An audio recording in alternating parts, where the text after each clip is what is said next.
Okay, so today we are going to be continuing with this main story of 2.2, and to be honest, I have a feeling that we are almost done because you can see with our quest, pass through the path of the superstars to reach Penacony's Grand Theater. I feel like everything will end off there, but at the same time, we haven't really seen Boot Hill as much, especially since he just met up with Akron and Black Swan in the Express. Um, we still haven't seen Sunday and Robin's POV, the watchmaker and everything. But we're already reaching the Penacony Grand Theater, which is interesting. So I feel like we might just get a ton more story,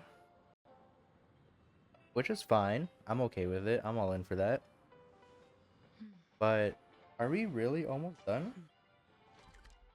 A lot shorter than I thought it'd be. But if it is that short, then I guess it's okay. But it's just very surprising. Oh.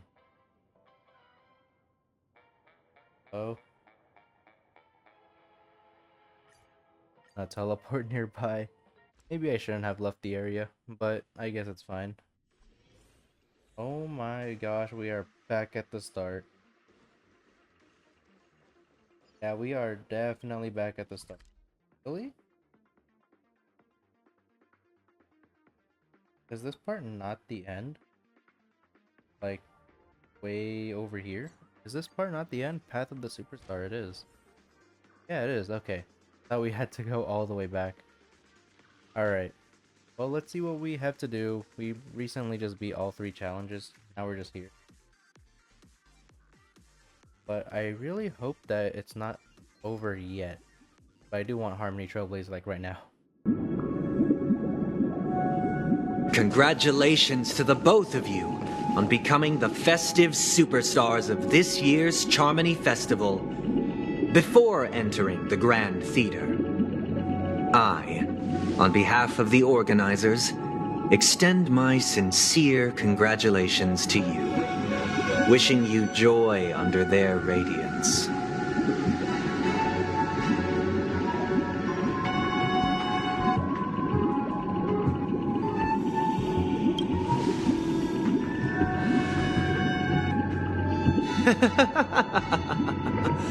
Your endeavors are worthy of extra recognition, and I've taken steps to ensure that. However, this reward is not a material one, but rather the opportunity for an open and honest communication between us. As previously promised, my sister, Mr. Yang, and I have met with the Dream Master. We delved into the truth about Penacony and its Stellaron, and have come to a consensus. Both I and the Oak family cannot acquiesce to your request. Just as expected. We acknowledge the perspective of you, Nameless. Penacony does require change, but not as you propose. The planet of festivities cannot and will not revert to a place characterized by chaos, disorder, or anarchy. Through your journey of overcoming obstacles, you must have glimpsed the essence of that era. The vulnerable ruthlessly eliminated, equality non-existent, common folk living precarious lives, eking out a dreary existence. Ultimately, only heroes like yourselves manage to achieve success. But I would dare ask, if you did not possess the special status of having a Stellaron, and you were but an anonymous and frail member among the masses, which Penacony would you prefer? A dystopia for the survival of the fittest? or a sweet dream paradise for all?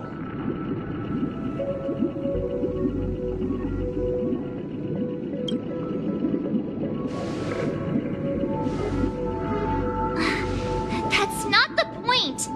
Don't let him mislead you! Mr. Sunday, even if the members of the Oak family can't fully agree on what to do about the Stellaron, now's not exactly the time to be holding an extensive discourse about Penacony's past and future, is it? The Stellaron issue concerns the life and death of everyone on Penacony. If anyone has a better suggestion, the crew is more than willing to listen. Also, it'd be best to tell us the ins and outs of that meeting. This way, we'll at least know what Welt and Ms. Robin are dealing with, and the reason why they failed to make our appointment. Ah, Navigator. That is precisely my intention. With all present, let's begin by discussing the details of that meeting. Let's talk about our tribulations and choices, our ideals and beliefs, and our final course of action. The only path to take.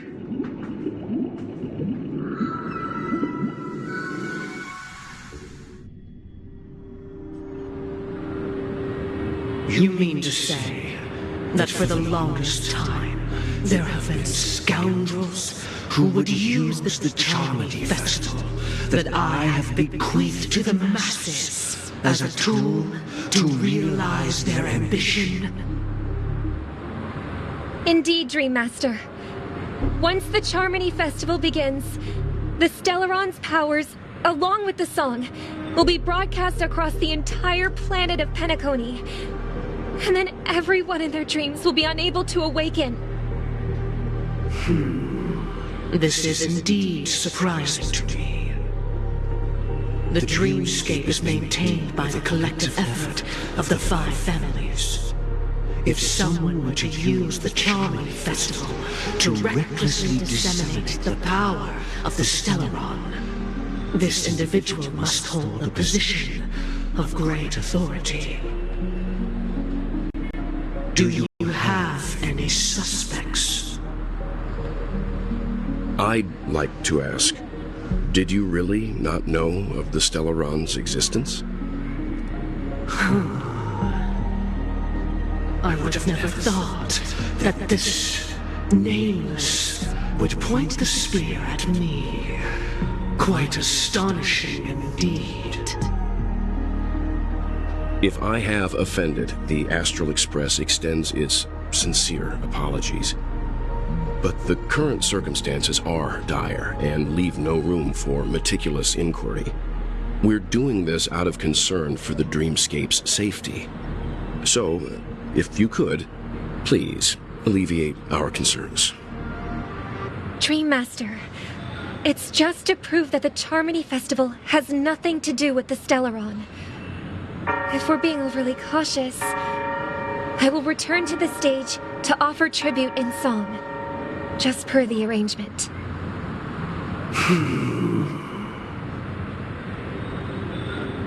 Sunday, Robin, I've watched you two grow up and know your dispositions like the back of my hand.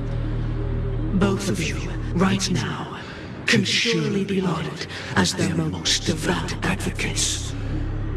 I already know your resolve. The magnitude of this matter is enormous and cannot be taken lightly. Since Mr. Yang has asked with such earnestness, I will personally respond in kind. If there is a need, the entire Oak family will be mobilized to heed your call. Someday, might I ask you to beseech them to cast their light unto me, and question me in their stead, so that no lies may be concealed? I will do as you command. Robin, could I entrust you to be present as a witness, to document the truth, and to proclaim my innocence, so that all slander may be utterly dispelled? I will do as you command. May thy will be carried out on earth, just as it is in the heavens. Oh, triple-faced soul, please sear his tongue and palms with a hot iron, so that he will not be able to fabricate lies and make false vows. Let us begin. There is nothing else to prepare. Understood. Question. Have you devoted your life to your god, never worshipping other gods? Naturally.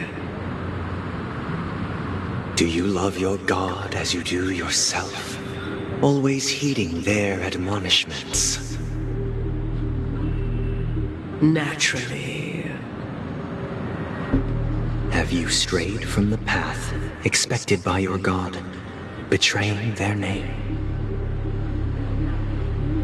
Never. Have you ever been inordinate with your asks of your god, coveting more than the foundation of the creation itself? Never. Then, a final question. Do you swear to fulfill all vows, past, present, and future? With the Eon as my witness, if I do not deliver on my words, or if I renege on my vows, may I be cursed in accordance with divine law. They have seen your faith, and have endorsed your faith. With this, it can be evidenced... Just a moment. What is it, Mr. Yang? I have another question I hope to have answered. To my understanding, the family's harmony and prosperity have never relied on so-called divine laws. The god you both mentioned, are they truly Shipe? Mr. Yang should know that those belonging to the family toil together as if they were kin, embracing solidarity and unity under their light. All duplicity is laid bare before the harmony. Such a delicate and complex symphony. Which other god could perfectly harmonize this, if not for the Great One, Shipe? Perfectly harmonize. Therein lies the problem. It isn't an outsider lurking in the shadows who changed the harmony, but a dissonance that has surreptitiously emerged from within this very symphony itself. In the distant past, there existed an Eon. With one flick of the wrist, they crafted the laws of the cosmos. Their followers formed the Beyond the Sky Choir, spreading solemn and reverent hymns throughout the universe. Later, they fell. The route traversed by this Eon clashed with the harmony, ultimately being absorbed and fused into it. The chorus that once reverberated across worlds fell silent, and when it echoed anew, it was transformed into the hymn of harmony. Though an Eon may perish, paths with no masters still linger. In the all-forgiving harmony, echoes of bygone dissonance may subtly arise. Mr. Yang, being overly astute can be a detriment, especially when you find yourself alone and without allies. So this is how it is. For the sake of our grand cause, Sunday, please afford these two an opportunity to rest. What?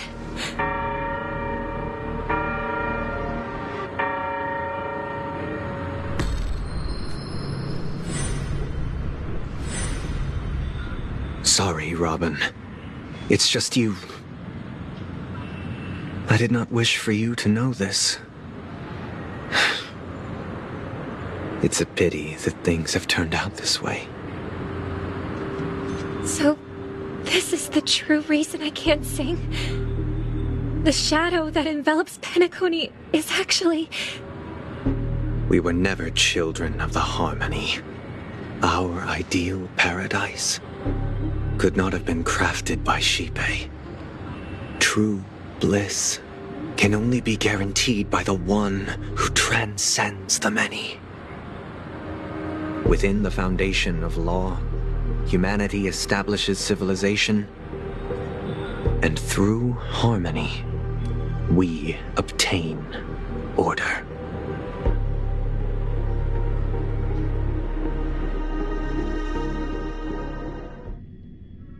Unbelievable. To think that there would be remnants of the Order on Penacony.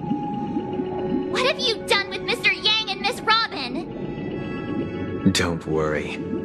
I just gave them some time alone to ponder their fates. You should know that these actions make you an enemy of the Astral Express. Should we need to stand against the Nameless, it would only be myself and the Oak family involved. But we haven't reached that point yet, have we? Your efforts for the justice of Penacony are evident to everyone, and have been widely observed.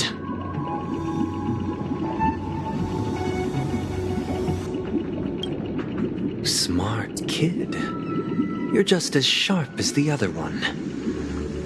If it is the Order that drove you to imprison Welt and Robin, and you're using them to coerce our compliance, then there'll be no point in entertaining any type of discussion. You're mistaken, Miss Himiko. They are in very safe hands, and just as the family has always proclaimed, no one can be harmed in the dreamscape, least of all in the beautiful new world belonging to the Order. Penacony and the entire universe have witnessed far too much innocent bloodshed. The strong wield their blades against the weak, and the victors push the vanquished to the brink of life. Natural selection. The world abides by this principle, establishing the well-being of humanity atop the corpses of the downtrodden.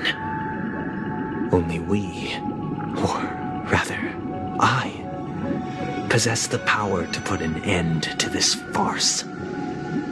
So you've decided to resurrect a dead Eon? No one's ever done such a thing. If Miss Himiko is interested, let's draw back the veil and speak candidly. I've always firmly believed that people can understand one another through peaceful means. I'm willing to divulge the unembellished truth as to the intentions of the Order's Pathstriders, so that you will make better judgment for the Astral Express, for Penacony, and for this stretch of the universe. Words can hardly do justice to the beauty of that ideal. So, come with me, everyone. Let us retrace our steps and see once again where this road leads.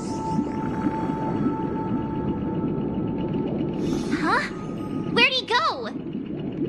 Welcome. This isn't any location in Penacony's dreamscape. It's my inner world. The reason the scenery before you remains unchanged is because your consciousness has drawn on similar concepts to fill in the gaps.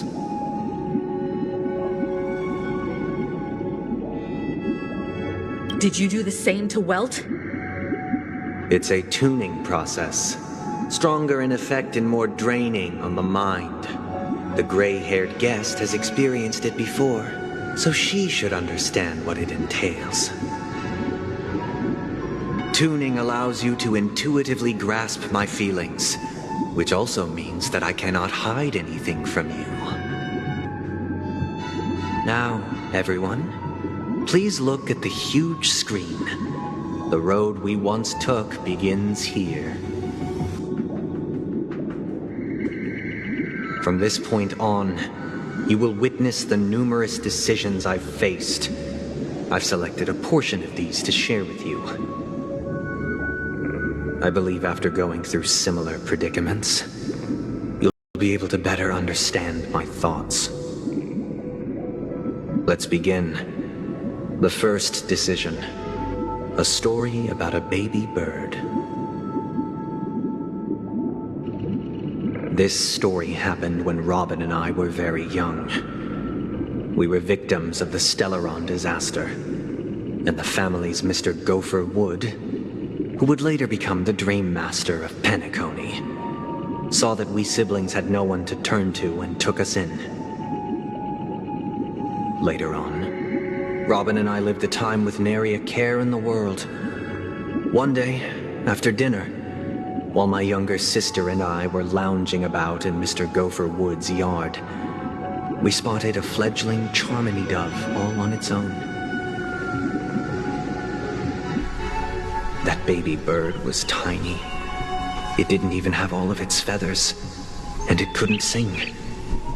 When we found it, it was already on its last breath, having fallen into a shrub, probably abandoned by its parents.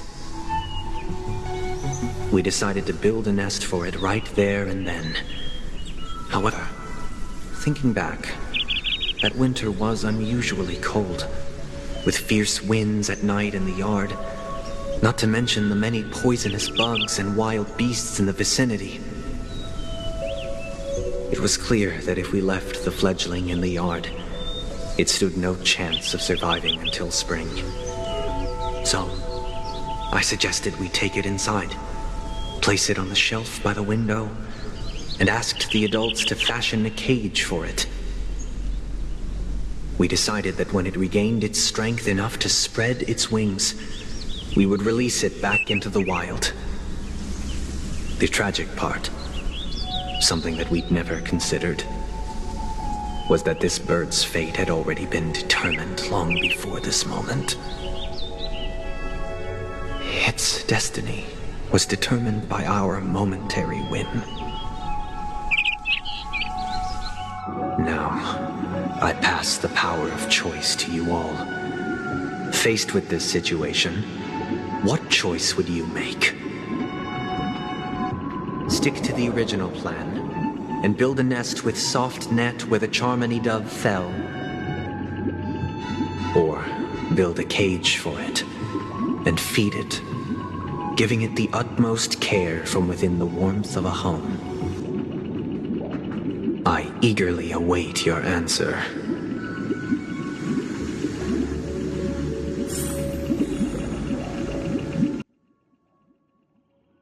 I wonder if this affects anything. Besides the little Charmony dove's destiny. That is very interesting.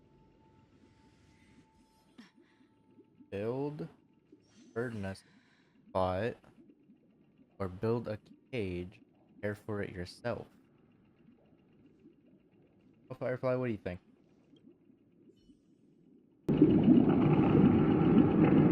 I can't decipher his intentions right now, but based solely on that question, I would probably choose to build that dove a cage. Even if I was gonna release it back into the sky, it'd have to be strong enough to fly first.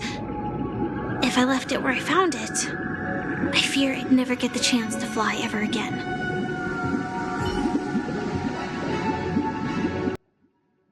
Okay.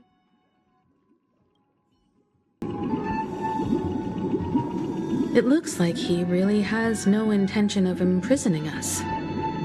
If it's just a quiz, I suppose it's fine to humor him. Back to the question. I would personally choose to build the little Charmony dove a cage. No special reason. I do think that a fledgling should have the right to fly into the sky. But if it can't even live to that point, then there's nothing to talk about to begin with.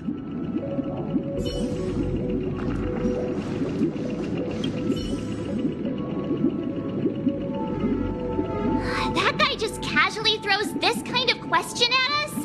What exactly is his deal? But fine. final answer, I guess.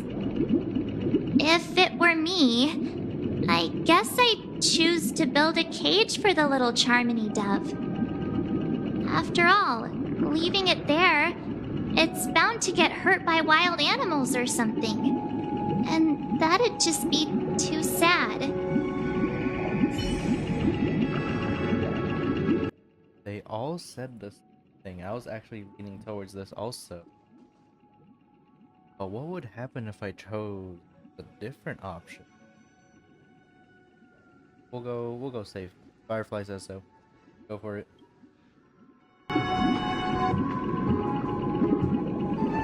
I'm happy to see that you made a choice similar to ours. If your mind is made up, let me reveal the outcome of this choice. We passionately nursed it back to health, preparing only the best food for it every day. We even preened its feathers. Later, on the day that Robin left Penacony, we opened the cage door and let it fly back into the sky. I watched it for a long while by the window, probably about 3 or so days. In those 3 long days, the little Charmony dove tried again and again to spread its wings to fly into the sky, but fell to the ground, only to keep trying.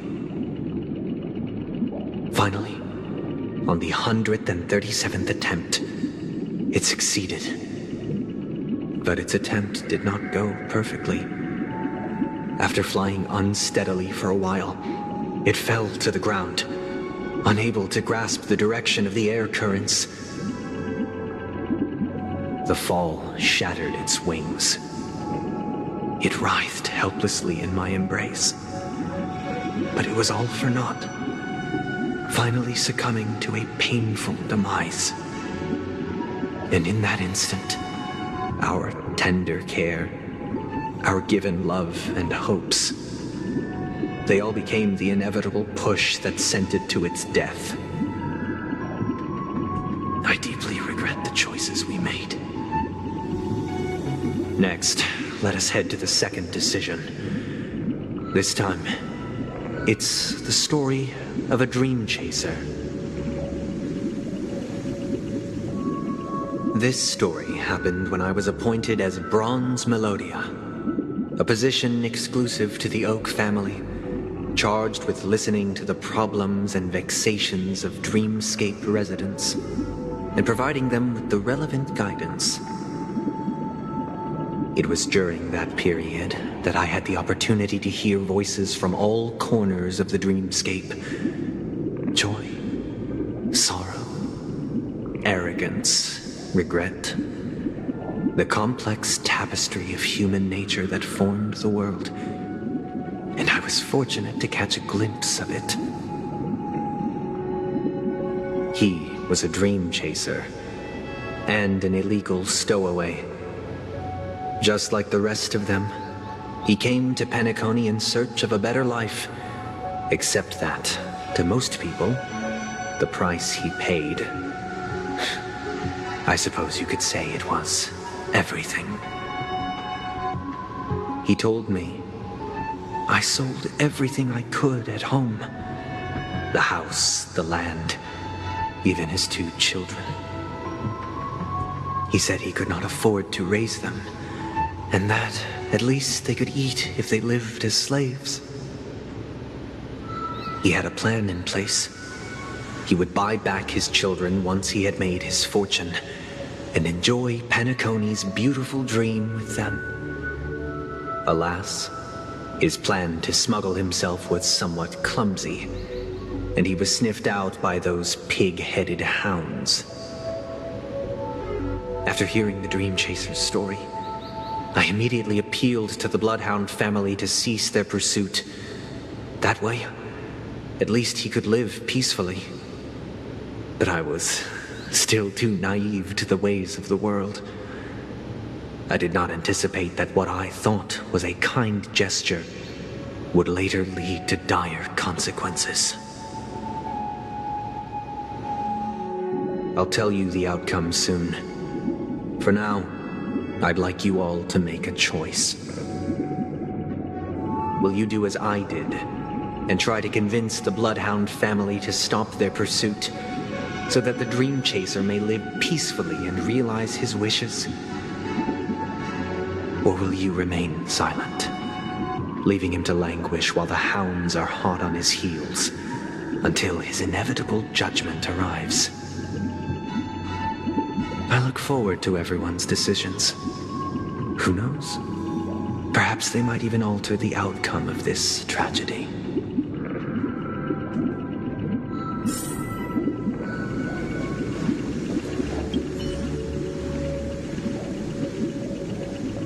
This question... Surely it has some connection to the baby bird story. And this connection is precisely the breakthrough Sunday aims to use to persuade us. I'd probably choose to ask the Bloodhounds to cease their pursuit.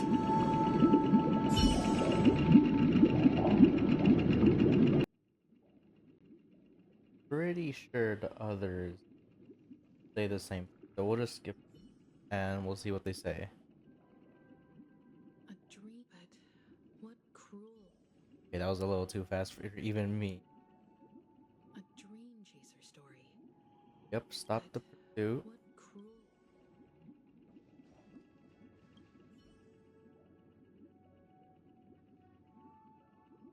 It seems illegal stowaways are He sold his kids to chase a dream. With that thought, there's only one choice.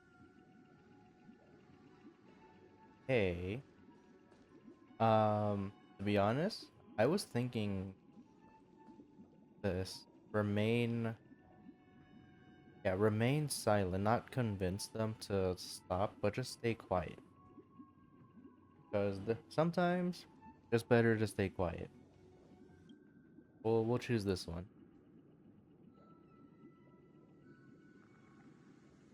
It seems you, like me, are pondering whether a different choice could have led to a better outcome. Sadly, his fate would only be more tragic. Say he never gets caught. He would only die from delirium. The methods with which illegal stowaways enter dreams are unorthodox. Not flawless like the hotels. Living in the dreamscape would be a mere pipe dream. Should he be apprehended? Could the hounds afford to turn a blind eye? The answer is a definitive no. They couldn't bear the resulting consequences, and thus wouldn't dare extend a helping hand. As to your choice, I once again offer my heartfelt apologies. Next comes the third and final decision. And the story this time is my own. This story happened the day I was appointed the Oak family head. At that time, Mr. Gopherwood was the current Dream Master, and as per his wish, we had a private conversation. What surprised me was that the Dream Master had only come to deliver a letter to me. He let me read its contents, and it was a letter from my sister. The letter contained the usual pleasantries, anecdotes from her travels, nothing out of the ordinary. Just as I started wondering how this letter related to our discussion, the Dream Master began to speak. Do you know who wrote this letter? My sister, of course. But why would you personally visit me to hand me a letter from my sister containing mere trivialities? To help you grasp the full scope of this issue. Do you know where Robin is at this moment? From what the letter indicates, she must be in Caspelina 8, correct? She's touring there right now. Correct. Has she mentioned anything about a stray bullet? A stray bullet? What? has broken out on that planet. It is because of this very reason that Robin chose this destination. To spread the word of the Harmony. And to save the lives of that planet. She personally made for the front lines. She hoped to ease the people's suffering with song, and was willing to brave mortal danger to deliver the IPC's medical supplies. Unfortunately, stray bullets show no such compassion. Is she all right? If the operation was successful, she should probably be recovering in the field hospital. By the eon above, the bullet struck her neck directly, yet possibly as a reward for her consistent deeds of harmony, it didn't hit any vital arteries. Once you've attended to your outstanding tasks, it'd be advisable to write her back as soon as possible. Those damned savages! I'll pack my bags right away. My gratitude for bringing this to my attention, Mr. Gopherwood. Now you understand why she always wears such elaborate neck ornaments, don't you? How could this happen? Miss Robin? It's all in the past, so please don't worry. I share this in the meager hope that you will understand the Harmony's limitations and predicament.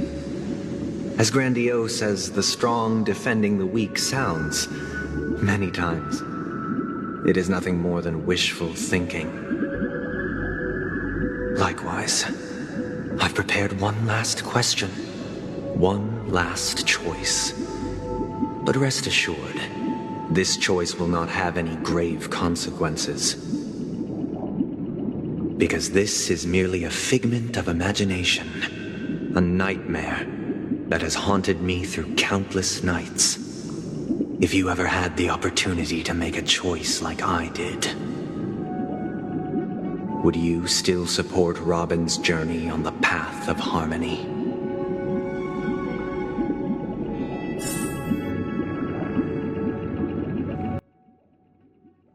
This one's kind of a tough one. Support, because that is what she wants to do. Or stop her, because it would take her away from danger, pretty much. Hey, Firefly, what are you thinking? Miss Robin's courage is admirable. And here I was thinking she was just another superstar celebrity. But the fact that she's also Mr. Sunday's younger sister? No, I doubt he'd wish harm on his own flesh and blood, no matter how grand the ambition.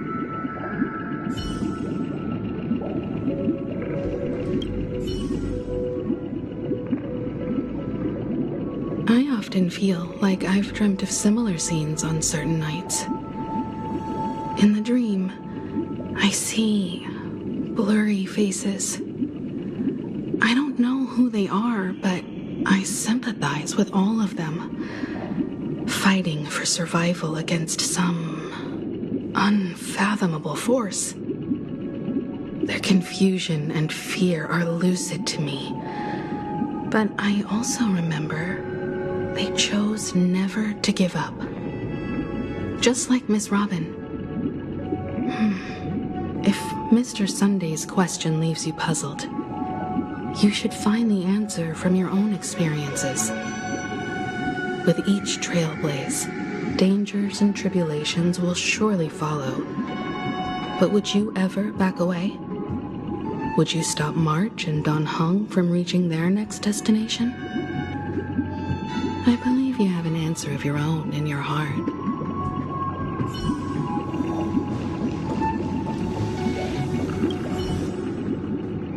I can't believe that happened to Miss Robin. The strong defending the weak is a great mantra, but if I had to pay such a price, I I don't know what I'd do.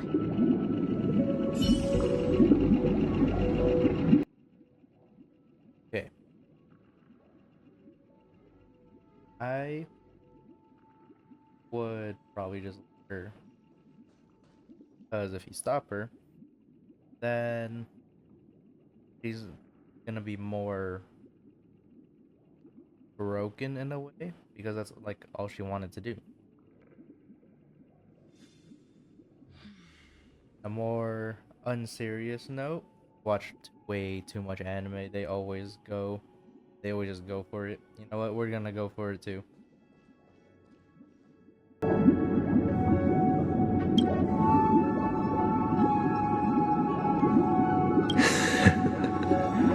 I see.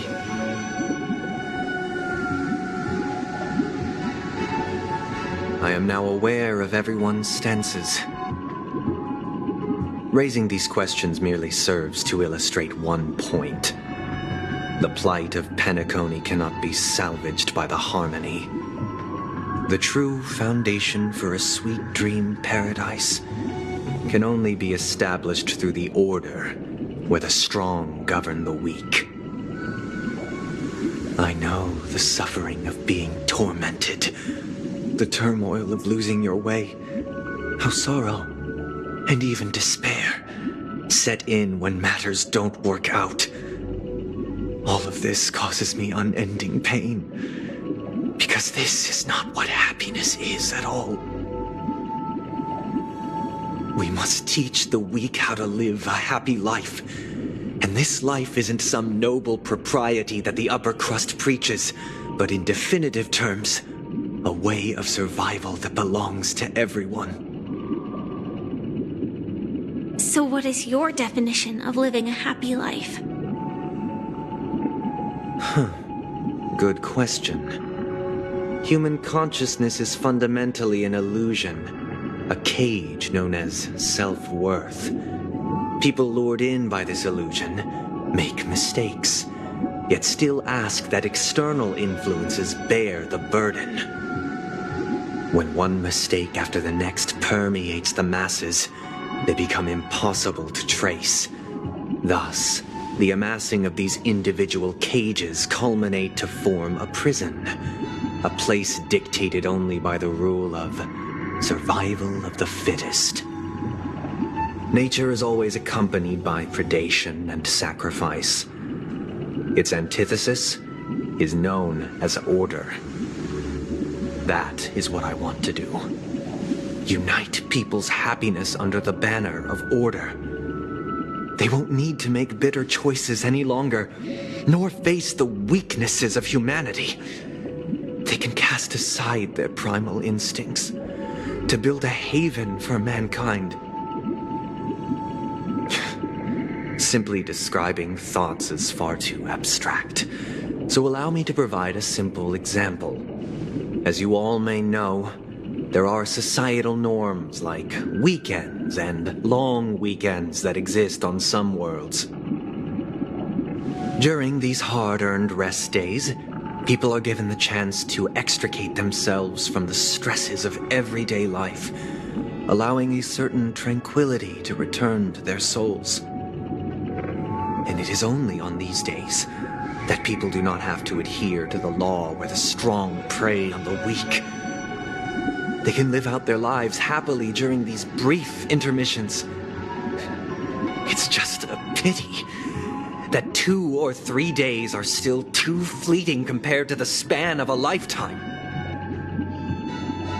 From where I stand, society's ideal system should be 7 rest days. Following Sunday, there should ensue a second, a third, and indeed an infinite procession of Sundays. This should be the face of the new world. Idyllic, eternal, peaceful days. And thus, every person can return to their base selves in this utopia.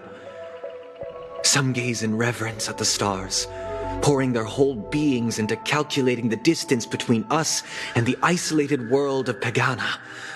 Meanwhile, some seek refuge in quiet corners, holding one another, unencumbered by the chains of unwelcome obligations. There would be no need to bear the hardships of reality. Only in this way can humanity face the inevitable end with the purest of spirit, living a life of dignity. This is what it is to live in bliss. Miss Firefly, you who are stricken with entropy loss syndrome, you of all would surely understand this.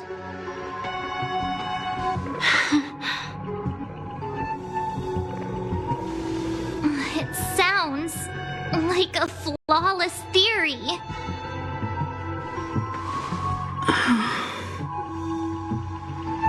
But what is the price to attain all this? The cost is minute, merely a personal and eternal sacrifice. If this paradise is to be maintained for everyone, someone must remain trapped in solitary awakening until the end of the cosmos. Awakening. Which means that this so-called paradise is still a dream. Stepping into this paradise means forsaking reality, correct? It is not forsaking, but transcending. Flesh, blood, sorrow, weakness. If the physical is the root of spiritual suffering, it is only logical that we defeat it. But in this supposed bliss, people won't have defeated their demons. The chance to overcome their tribulations would be forever lost to them. In other words, it is an escape. That's another way of understanding it. But there is no shame in escape.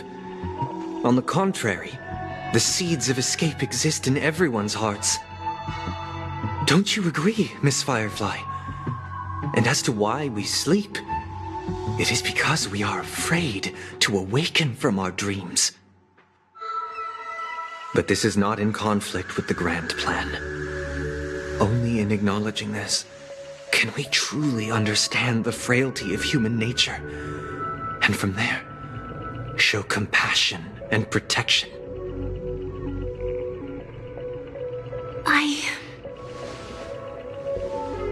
I admit that you are a born leader.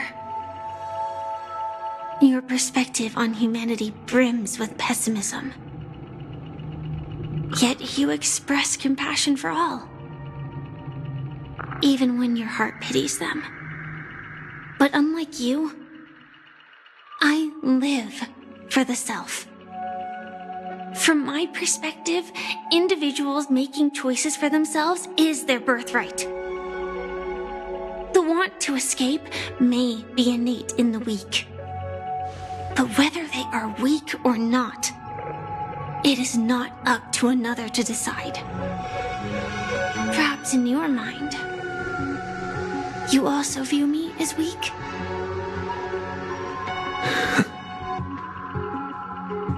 Because I don't think so.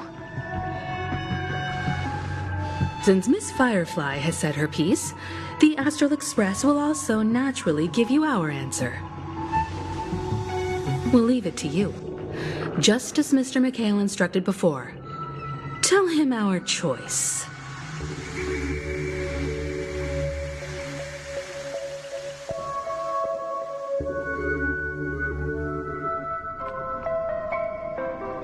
What is this place? Does this place ring any bells, Misha? I don't know, but I feel a sense of deja vu. What is this place? It's the realm within a dream bubble. This was left to the Astral Express by a nameless, but weirdly, when we entered it, it was completely empty.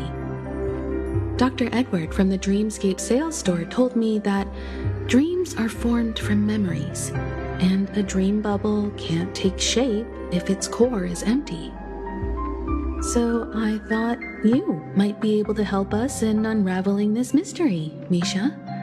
As a hotel doorman, you know Penacony best among us. I don't know much about dream bubbles, but if you want to figure out what this mansion is, I'll do my best. I'm counting on you then. Himeko, I still don't get it. Why were you so sure that Misha had a connection with this dream bubble? I wasn't sure. It was just a hunch. But since Misha feels familiar with this place, my hunch might be correct.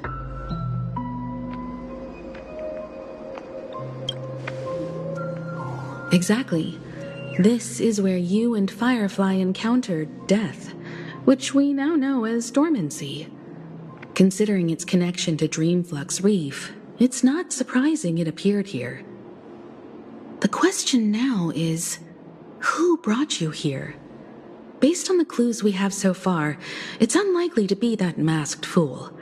So identifying them is crucial to us. We're drawing closer to the truth once more. Let's give Misha some time, as I believe he'll unveil the secret of this dream bubble. All right, but there are doors all over the place. Which one should we choose? Do you have any idea, Misha? I guess... maybe this way?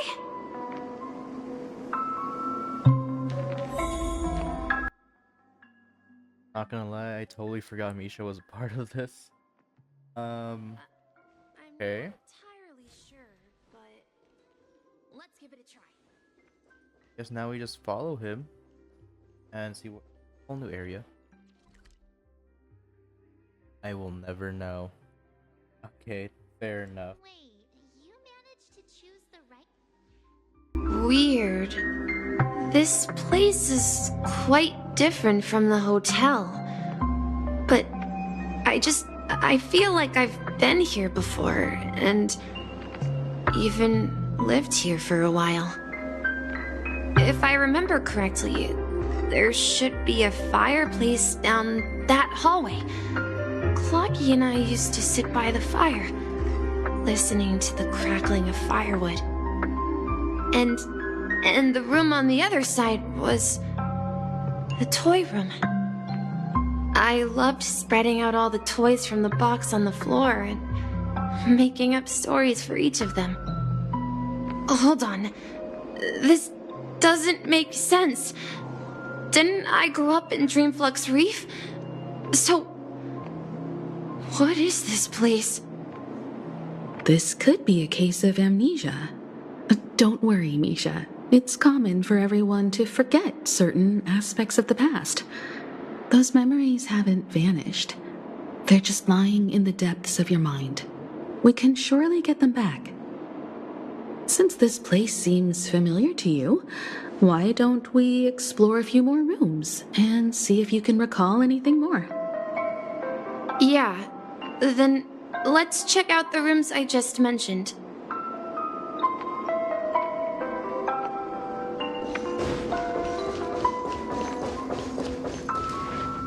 Mikhail, that's the name. Now we all know him as the Watchmaker. So, who is he talking to? Do you know anything about it, Misha? I'm sorry, I don't know much about the Watchmaker, but Mikhail... Anything special about that name? Mikhail is Grandpa's name. Grandpa? Do you mean you're the Watchmaker's grandson? But we haven't heard anything about the Watchmaker having descendants. And the name Mikhail is not rare. Perhaps it's merely a coincidence. Could you tell us more about your grandpa, Mikhail? Yeah, sure. He was a seafarer who fearlessly ventured into mysterious seas and storms. He was always on the sea and had lots of friends who accompanied him on his travels. He didn't don't want me to call him Grandpa because that would make him sound old. He believed he was still young. The name Mikhail was given to him by his parents, Mihaly and Elise, both renowned seafarers. Every time he came back, he'd share his logbook with me and tell me about his adventures at sea. I want to become a great adventurer, just like him. It appears that the seafarer has nothing to do with the watchmaker. So, perhaps it's just a coincidence? So, where is your grandpa now? He went off on a new journey, and it's been quite a while since I last saw him.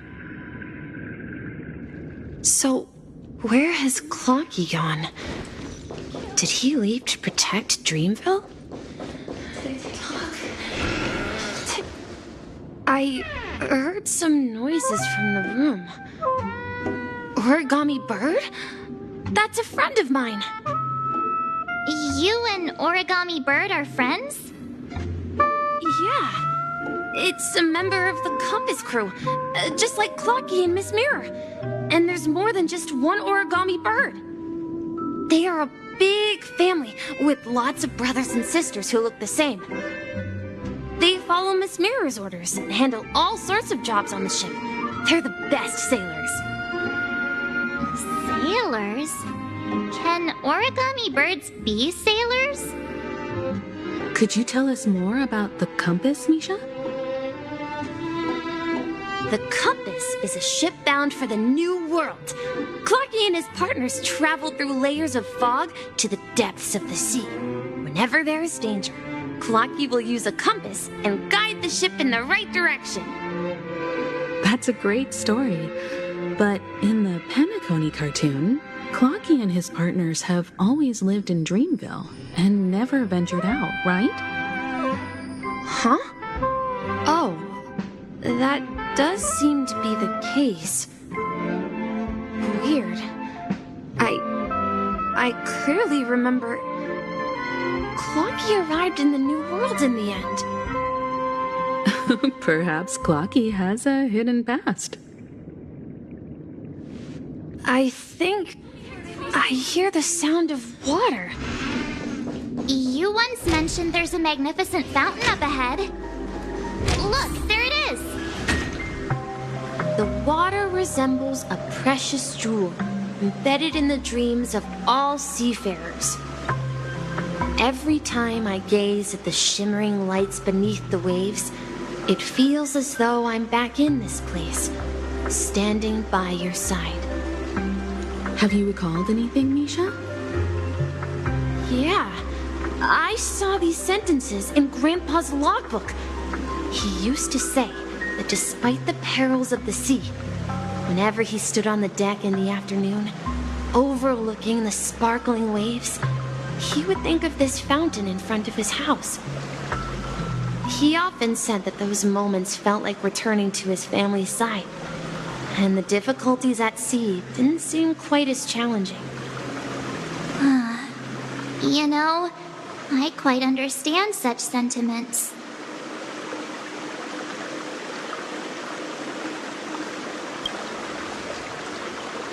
I'm not an elder.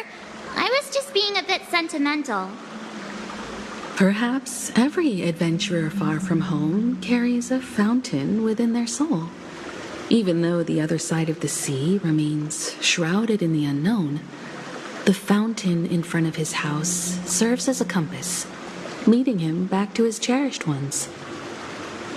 Yeah, while Grandpa was at home, we would stand by the fountain and place the compass, a toy boat that I made, into the pool. Back then, I would ask him when I could go on adventures like him, and he would always laugh and say I was still too young.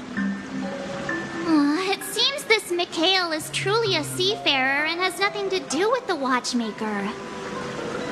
Yeah, based on Misha's recollections, the scenes in the dream bubble appear to be his childhood memories. But this raises more questions. According to Misha, he was clearly born on an oceanic planet and led an ordinary life. no connection to Penacony at all. Could this be some sort of metaphor? Perhaps the sea refers to the memory zone. I'm sorry. I don't know, but my memories keep pouring out uncontrollably, like water flowing from a fountain. Perhaps I'll remember more things if we go further.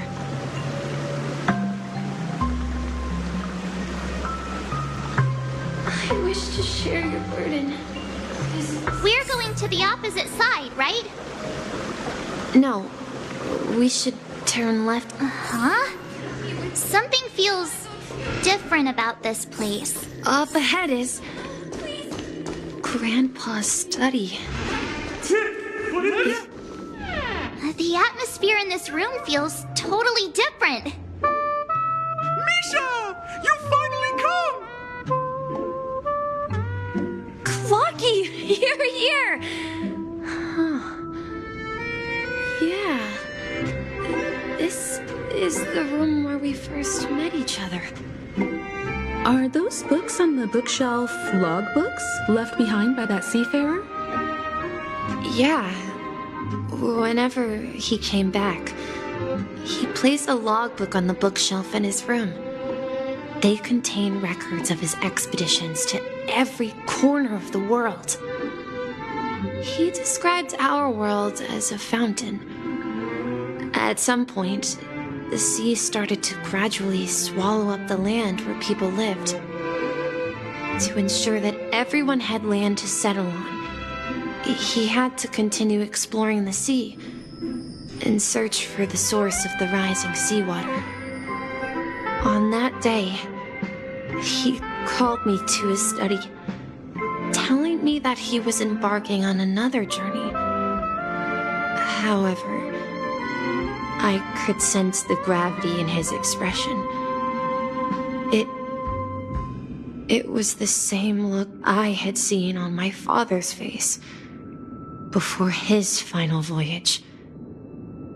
I asked him if I could go with him, but he said that my adventure lay elsewhere and told me to stay home and patiently await a certain sound at the door. What sound? He told me about a vast ocean in the sky. An ocean of stars. He spoke of a train that transports children with a desire to venture far away, traversing the sea of stars without ever stopping. He said that he knew the crew on the train, and that he had asked them to take me along. He said the journey I had always dreamed of would start there. A train? Could it be? It's the Astral Express. I remember now. Grandpa's friends are a group of nameless who came to this world to resolve a disaster caused by a star. Then, he gave his pocket watch to me. It was his cherished treasure, appearing in every one of his adventure tales. He explained that difficult times were ahead, but assured me that the watch would guide me. He said, as long as I kept moving forward, I'd eventually reach my desired destination. And then, it was as if I heard the distant sound of a train whistle echoing throughout the room. Exactly, Misha! And then we followed that whistle, didn't we? Yeah. I think I can still find the way we took back then.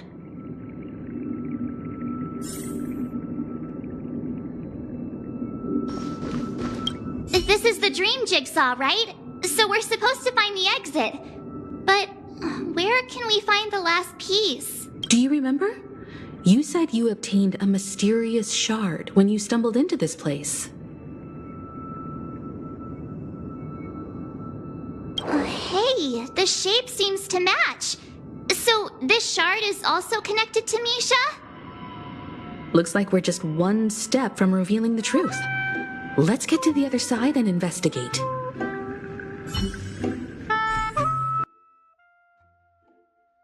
Misha is a very important character. Okay, that's something. But it is very interesting, though, how the story is right now. So Misha is related to the past watchmaker. That is very interesting. Normally I would stop like right now, but I really want to keep going, so I'm gonna keep going. Seriously? Oh my gosh, I am dumb. Wait, please. Please. There we go. Right.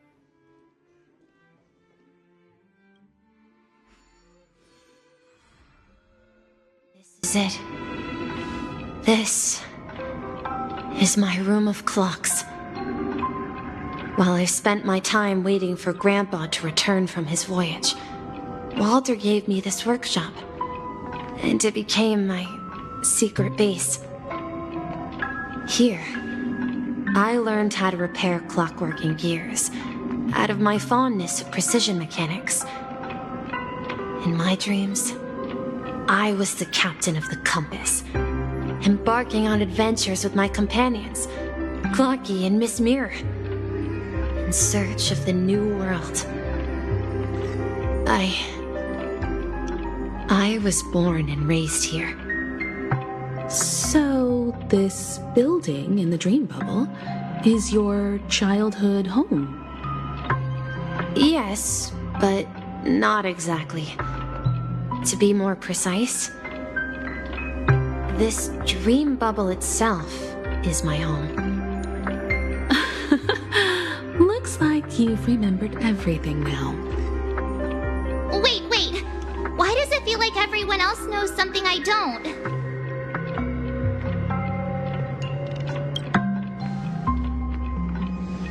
Marge, do you remember when she mentioned the clocky that only she could see? Yeah, the little guy here, right? But we all saw him in Dreamflux Reef, right? And Mr. Yang even greeted him. Looks like everyone on the Astral Express has a childlike spirit. The answer lies in the Astral Express. Her experience shows that neither Firefly nor Acheron can see this clocky. And when we were in Dreamflux Reef, you may have noticed that for some reason, nobody outside of the crew had ever talked with Clocky.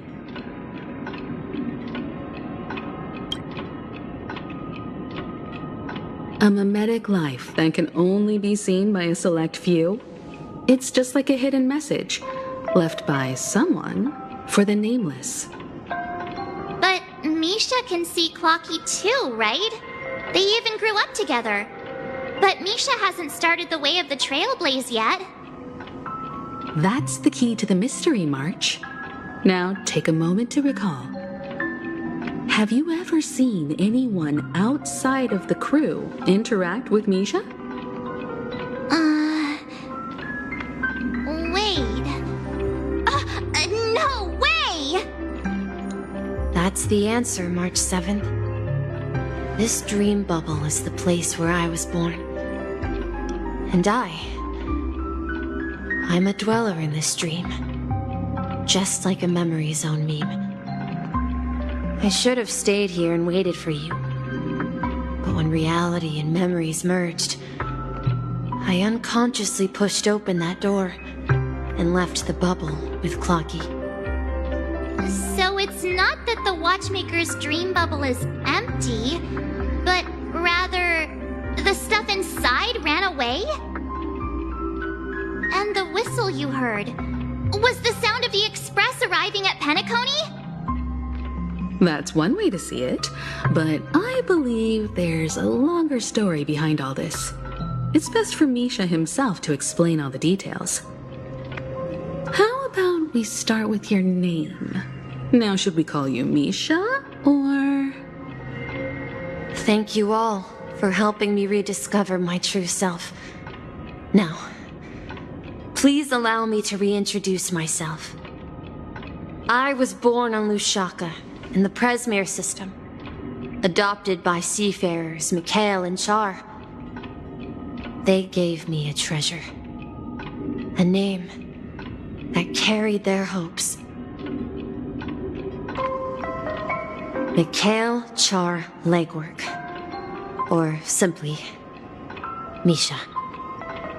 If you prefer, you can call me by a more familiar name, the Watchmaker. So, you're the Watchmaker himself? Unfortunately, that legendary figure is no more. I am only a reflection of his life. As for the child who has been with you, he's the innocent protagonist of Misha's childhood dream. A friend of Clocky, a young apprentice, and a future mechanic on the Express. And this also marks the beginning of his journey, devoted to the Trailblaze. At the end of the journey, I left this little flame, which I so cherished, in my deepest dreams, hoping to pass it on to the nameless of future generations. However, he somehow left the dream bubble and forgot all about his task. I apologize for all the confusion this caused. Because he was born with a desire to trailblaze, wasn't he? I don't think Misha has forgotten his role as a guide. He remembered it, and that's why he mistakenly appeared as a hotel doorman in her dream from the very beginning. The one who brought our unconscious friend here must have been Misha. If that's the case, we encountered the Watchmaker's legacy from the beginning, didn't we? Well, I have a sarcastic friend who says I always take big detours and end up back where I started. Perhaps that's what every nameless has to go through. But in the end, you found me. I'm sure you're all wondering what my legacy is. I believe my hound has mentioned the Stellaron and my wealth. If I may apologize, the Stellaron part is real. As for my wealth, however, it's nothing more than a baseless rumor. I left my homeland as a child and embarked on the journey of Trailblaze. I traveled to various planets until finally reaching Asdana, where my friends and I built the original Penacony and fought for its future ever since. I've been moving forward all my life, doing what I could to overcome the obstacles in my path. But ultimately, my journey reached its end, and I left behind no possessions worth entrusting. So, if you ask what's left within this worn-out train engine that can be called a legacy, I suppose it's the things that are still burning in the engine's furnace. Now that you're well aware of the current situation of Penacony, I certainly hope that you'll help me get this world back on track. But I'll leave that decision to you, for the path of Trailblaze is never paved by others. All I have for you is a story and 2 gifts. I want to give you my pocket watch. It has accompanied me throughout my long journey, guiding that naive child forward, and has been blessed with the presence of so many great people up to this day. And my hat, too. The one who navigated for me placed it on my head and planted a fanciful thought in my mind. The trailblazing expedition will never end. Now, it's time for you to make your choice. Once you've made up your mind, open that door and enter the long dream of an old man. I'll be waiting for you at the end of this corridor of time. All right, everyone, let's make a decision. Although I don't think anyone will have any objections.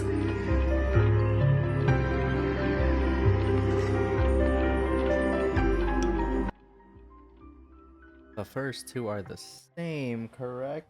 But the hat, though, we all know that our Trailblazer has a hat for Harmony. Is that the hat? Is that Misha's hat that gives us Harmony? Yeah, let's just go with I choose the Trailblaze. I hope none of these affect anything. Of course. We've come this far. Surely there's no other option than moving forward. In that case, it's unanimous. Then let's proceed together to the end of this stream and tell Mikhail our decision.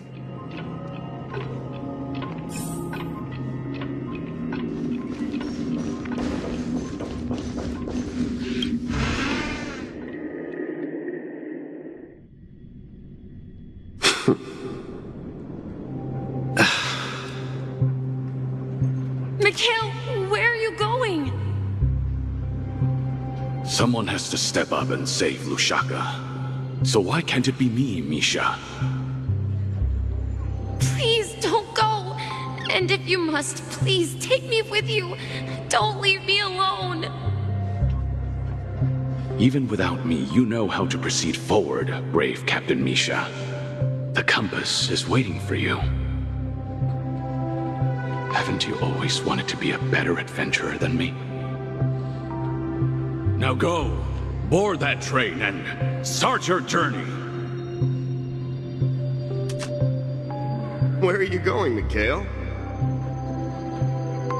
I'm going to clean the floor in the parlor car. I've promised the conductor. Wait, first tell me, did you fix this watch? Yeah? I know what it looked like before. Its chain was broken, the back case torn, and the marks on the dial all worn out. How did you manage to fix it? Well, it's hard to explain, but I knew it could be fixed. It's the hands, Mr. Amundsen. Its hands were intact and pointing in the right direction, so I knew there would be a way to fix the rest.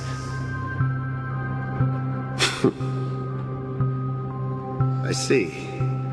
You'll work with me from now on. Haven't you always wanted to tinker with this train? You're its mechanic now. As for the conductor, I'll do the talking. But I only know how to fix watches. Don't worry. You've got what it takes. I'll teach you what you need to know. Where are you going, legwork? It's time to head to our next stop.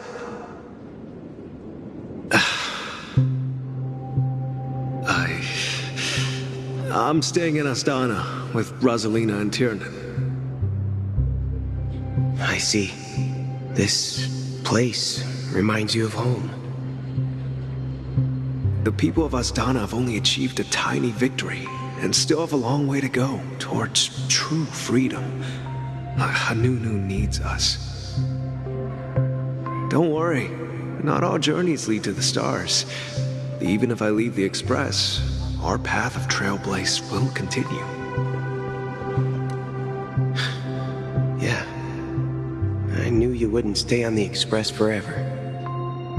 Leave in peace, my friend. And, take this with you. This is Mr. Amundsen's hat. But why? When he departed, he said he would leave it to his best student. Well, I suppose the time has come. Farewell, legwork. Take care of Tiernan and Rosalina. And don't forget to write to us.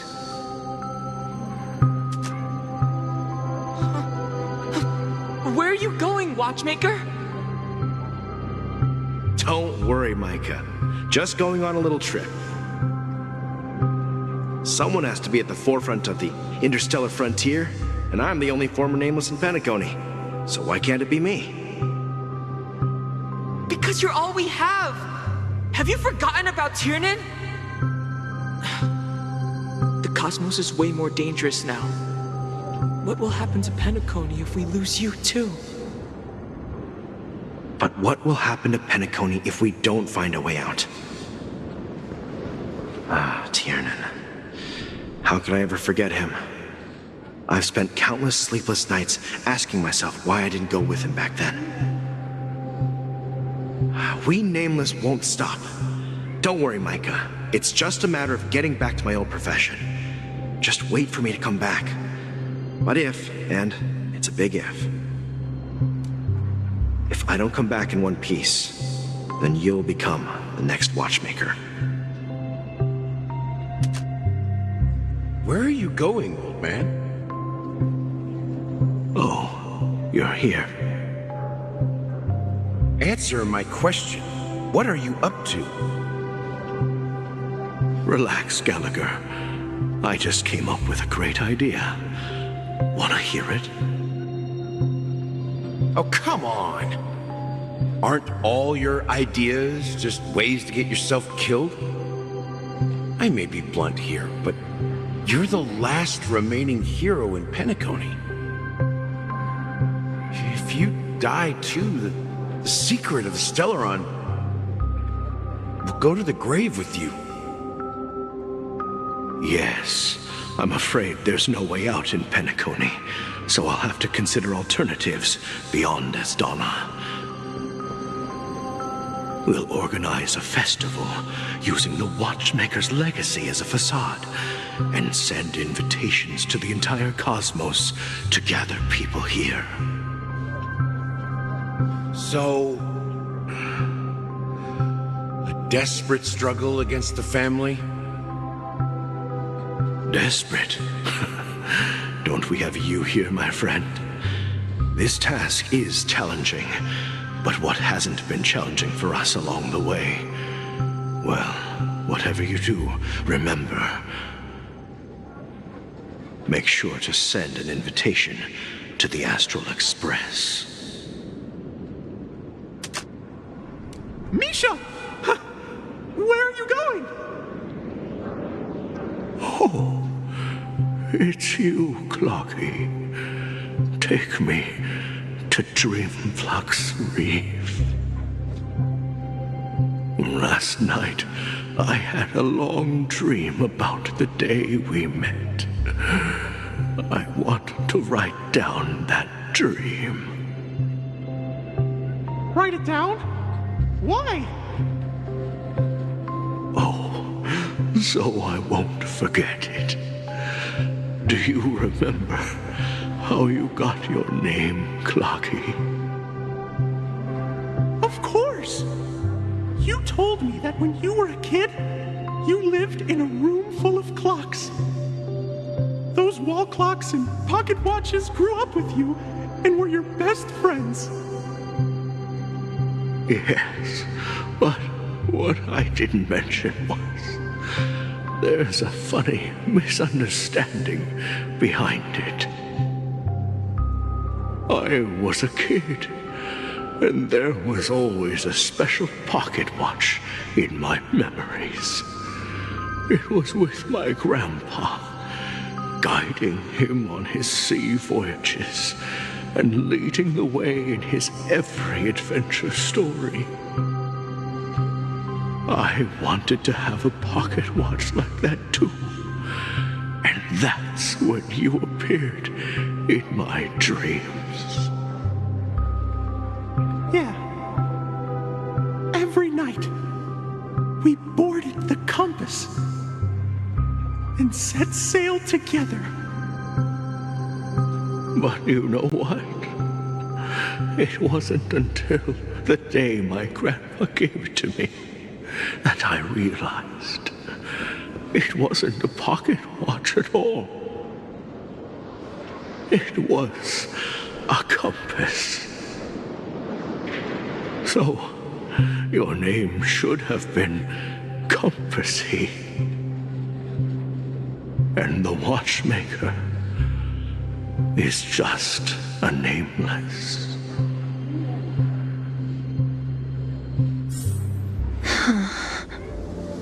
We've arrived at Dreamflux Reef. So, where to next? You know, Clocky, I don't think I'll be going anywhere else.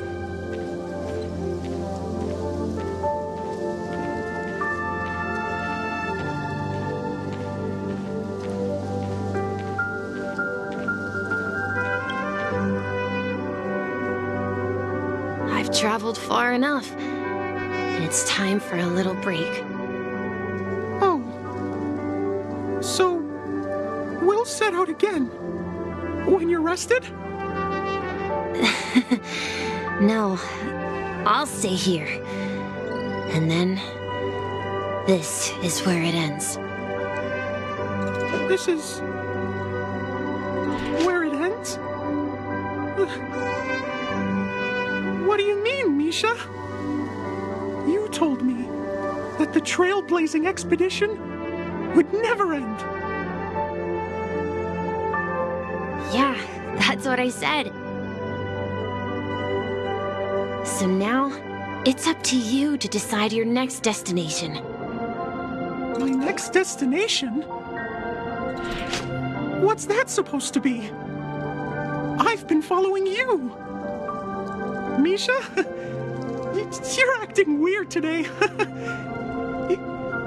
If you're feeling down, we can just do what we usually do. With the clockwork. No, I'm not feeling down. As for clockwork, yeah, it resolves all problems in this dream. So, do you know what clockwork actually is? I'm not quite sure. Well, everyone gets lost at times. They may hesitate and doubt which way to go. That happens in this dreamscape and beyond. But don't worry.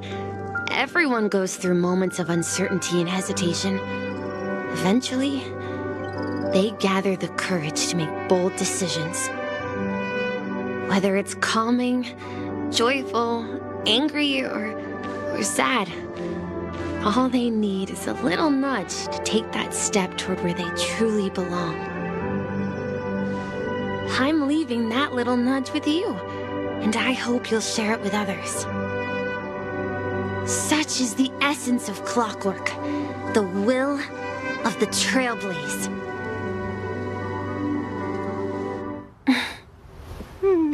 Clocky's hands spin around non-stop, indicating confusion, frustration, and weakness. But ultimately, people still need to move forward. Just like your hands, always pointing ahead. This is where my journey ends. From now on, it is your path to walk. Trailblazing means taking paths your predecessors forswore and venturing even further. The Penacony in Mikhail's dreams does not belong to order.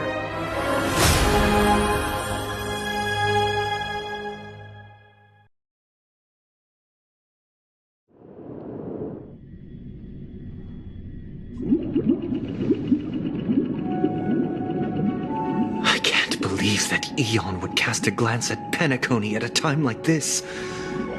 Is it because of the resonance from the legacy of the Trailblaze? Or perhaps the bond between you is so strong, that it even impresses an Eon. Well, there might be another possibility. Perhaps they want to witness, on behalf of the fallen Eons, who will hold the future of Penacony.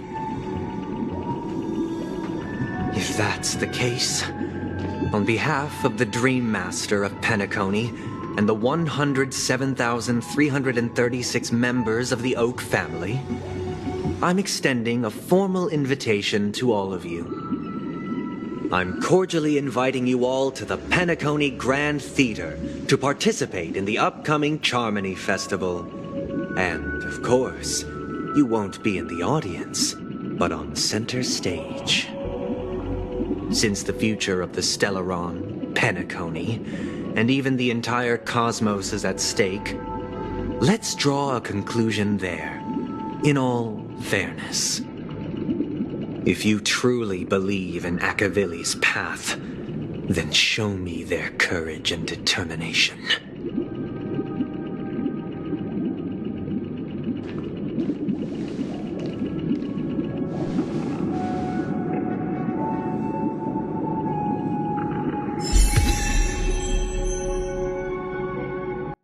Oh my gosh, we got the hat.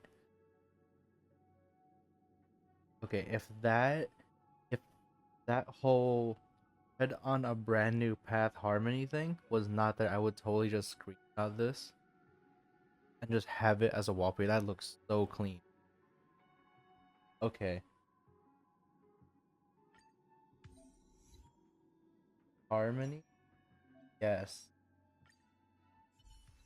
Let's go. Oh my gosh. Okay. You can try the path here. Can I please get rid of this character trial, joint forces, and all this stuff? I just want this. This will be such a clean background. I'll do that later. There's no.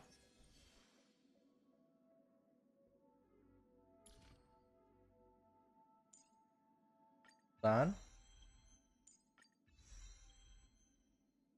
I still have to farm it. Oh my gosh, I have to farm Harmony still. I was hoping it would take some other material, like the other Harmony material, but I guess not. Fair enough. Just unlock what I can now.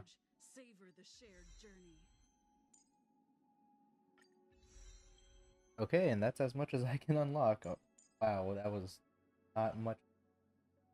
Okay. Relic. Let's go for this. I believe I already have a set that's with hook. So we'll just that. Not leveled, but that's okay. I don't think it has any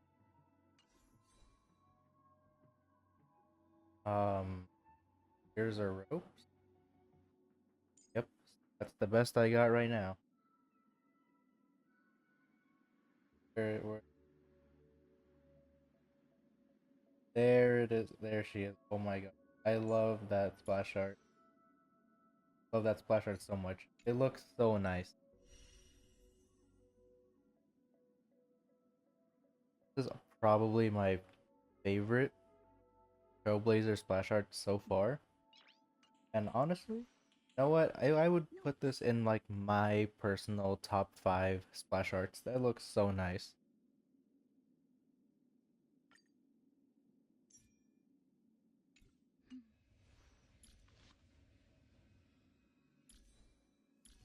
Of course, work on this. Pretty much all I really have. Okay. 39 break effect.